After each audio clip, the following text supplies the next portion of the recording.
kurwanya umuco hakaba hari abandi bana muzi bifuza kwifatanya n'abandi twama dukora imisi yose kuwa gatandatu. Jen, would you like to translate? Oh, okay. If you didn't pay attention, I will try. So I was saying that it's so hard to keep the culture in Canada.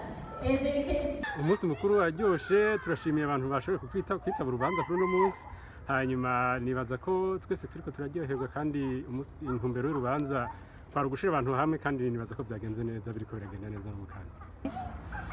Ndanezerewe kuri uno munsi igenekerezo rya mbere ukwezi kw'indwi igihe twibuka ubundi baje kwikukira hamwe na Canada. Ibintu byari bimeze neza rwose, nabonye ko abantu babyitabye kandi byo kwama bimeze uko nyene iminsi yose ndabona bizoba ari hatari.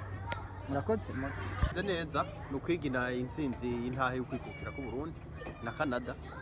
Rego tugira amahoro turabashimiye.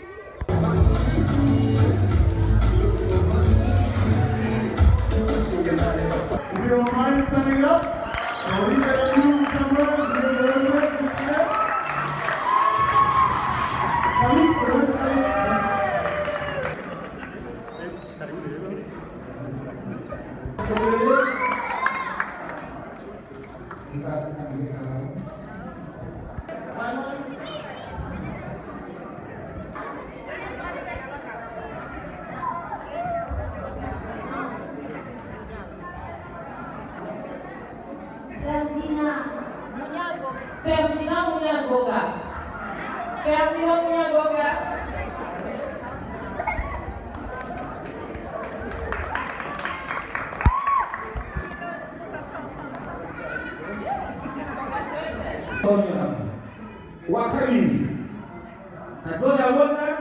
Dances, but our spirit is the same. We want to celebrate our culture.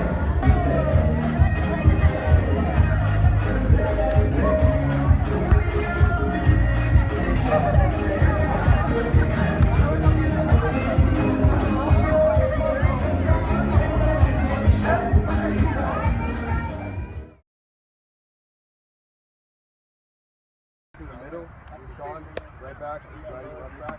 We'll go Daniele, Declan, and then Brandon, Cam. I'll play left, Tyler right, and then Wander up front. Right? Come on, let's go. Yo, we need to press too.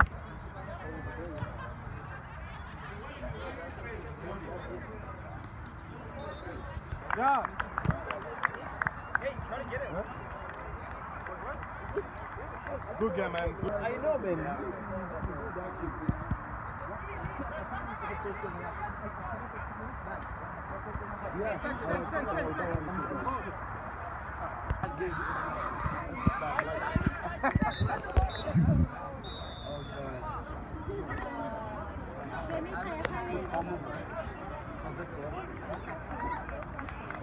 Qu'est-ce qu'on doit corriger? On doit corriger surtout en défense.